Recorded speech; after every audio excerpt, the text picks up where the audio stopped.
Hello there, welcome to today's deck. We're going to dragons today because at the end of the day we are looking at Tarkir now, and it's time to look at the second dragon I want to cover, and it is Neriv, Heart of the Storm.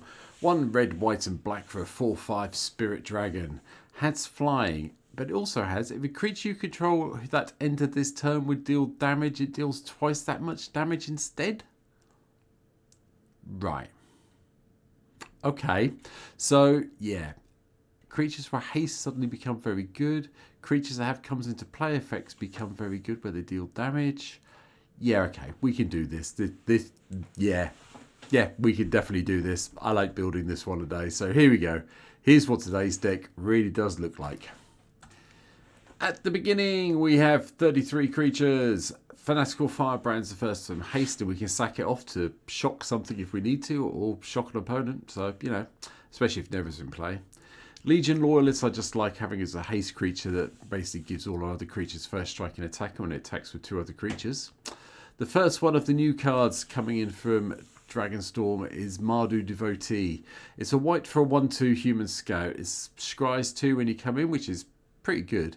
But then you get to filter your land you can't usually do to get the colours you want. You can only activate it once a turn, but you can turn, so like if you've got white, white, black, you can get red, white, black if you need to, or double black, or triple white if you need it for some reason. I do quite like the look of these cards. They seem to be quite good fun, I think. They're going to be really strong in draft, one feels. Gastel Thrill Seeker comes in for a bit of start your engines, but when it comes into play, it deals 1 damage to an opponent and you gain a life, and that means it deals 2 damage with Neriv in play. Goro, Disciple of Rishi, chucks around haste like no man's business. The Loyal Apprentice gives us some nice hasty Thopters, and Spark Mage Apprentice just pings someone for 1 or 2 if Neriv is in play. Undead Sprinter comes in from Duskmourn, has Trample, it has Haste. The great thing with this is you can cast it from your graveyard if one of your non-zombie creatures died this turn, and it comes back with a +1/+1 counter on it, which I like. Anim Pakal, the 1000th Moon, also makes an appearance. Whenever you attack with 1 or more non-gnome creatures, put a +1/+1 counter on them, and then you get all those lovely 1/1 colourless gnome artifact creatures that are tapped and attacking. Yeah, not a problem with my point of view at all. Broadside Bombardiers is a no-brainer in this deck. With tokens we can creating or Undead Sprinter that we can sacrifice off, this just gives us a very nice way of dealing a lot of damage with Neriv in play. The Chain Whirler, old school, 3 red, very difficult to cast in a 3-colour deck, I'm aware of that. But dealing 1 damage to each opponent and each creature they control, and with Neriv in play, shocking everything on the board apart from your stuff. Yeah, happy with that.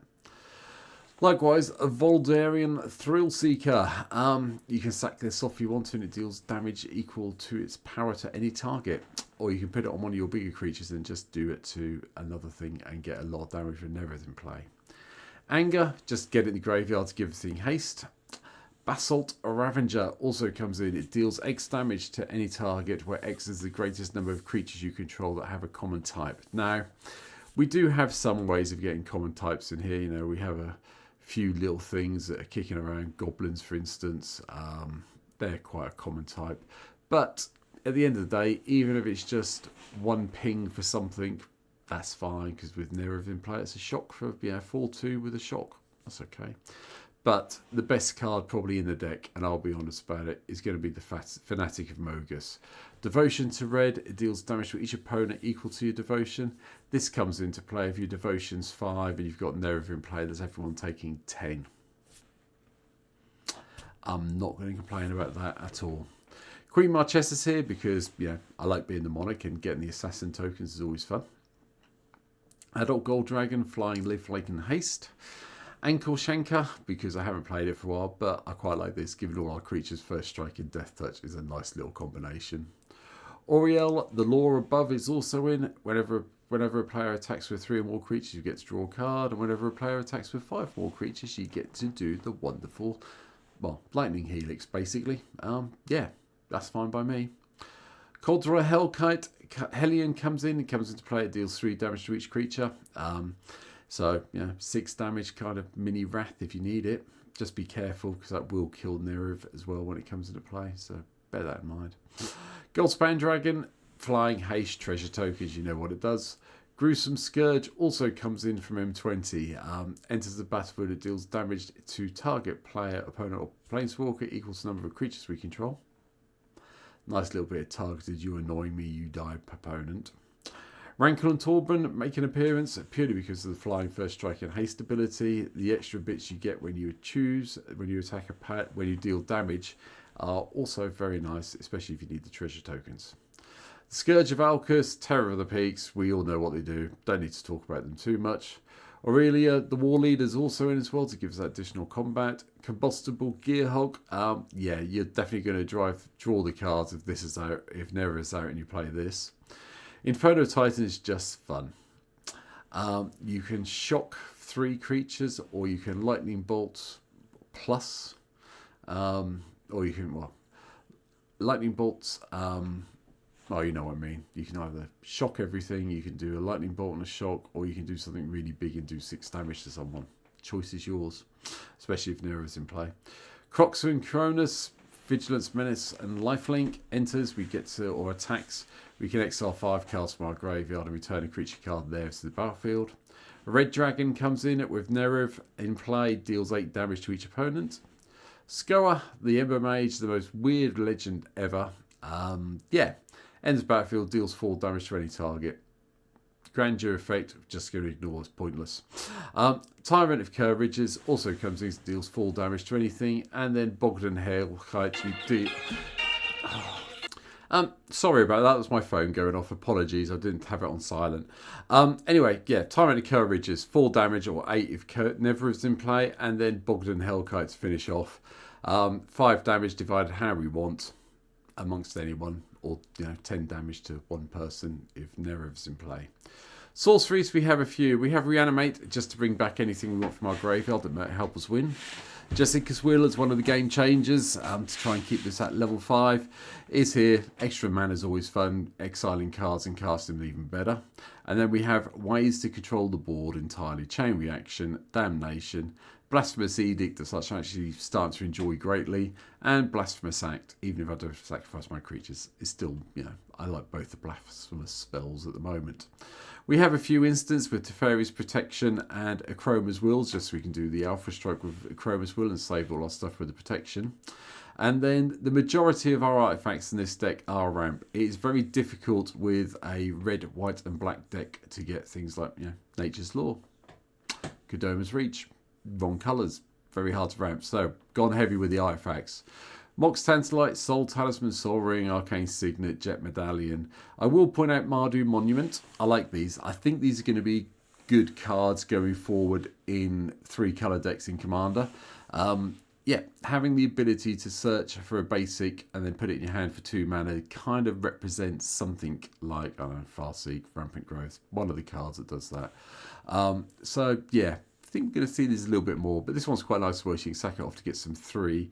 You get 3 red warrior creature tokens. They gain menace and haste until the end of turns. 5 mana for 3/3/3 1/1s with those abilities isn't the end of the world.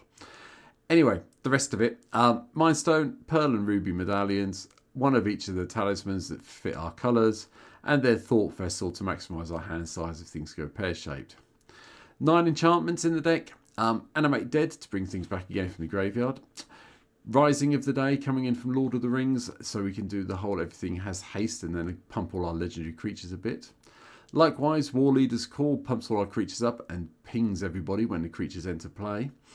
Fervent Charge is old school. Now, it has been reprinted in Fallout. I think originally it was from a set many years ago. The name of which escapes me at the moment. Although, if I do this, switch printing, can I remember what it was in? Apocalypse, there we go, see, got it.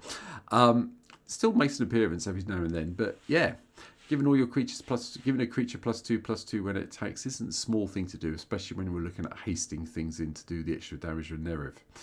Outlaw's Merriment is just fun. All Out Assault is also the new myth, one of the other mythics coming in from our new Tarkir Dragonstorm set. Gives all our creatures +1/+1 and Death Touch, and if we play this, if it's your main phase, there's additional combat phase. So, that helps. Assemble the Legion just gives all those nice little 1/1 red and white soldier tokens with haste for each muster counter on it. Civil Unrest gives all our non-token creatures riot, and if a creature you control with a +1/+1 counter on it would deal damage to a permanent or player, it deals double that damage. That's an interesting effect with Neriv. And finally, Wallstorm Surge enters the battlefield. It deals damage equal to its power to any target. Now, I'm not sure if this will trigger Neriv or not, because I'm not 100% sure on the ruling. It might do, it might not, but it's still Wallstorm Surge. I haven't played it for a while, and it seems to have a reasonably good home in this deck. Lands, black, red and white lands all the way through. Nothing really unexpected. Again, Field of the Dead, because we are playing 3-colour decks, so that means getting zombies is quite easy. I have got in here for a change day Reliquary Tower and Temple of the False God, purely because the amount of casting mana it's going to cost to recast Neriv when they've died. And yeah, Urborg, Tomb of Yavimaya is in here. Yagamoth is in here as well, just helps out with the black mana requirements for this deck. And that is it. That is my take on Neriv. Yeah, I think a lot of the dragons from the main set are really good. The commander ones are even better. I have to say, I think some of them are really strong. Some of them are a couple of weak, but these ones seem to be strong so far, and I'm looking forward to having the set hit MTGO.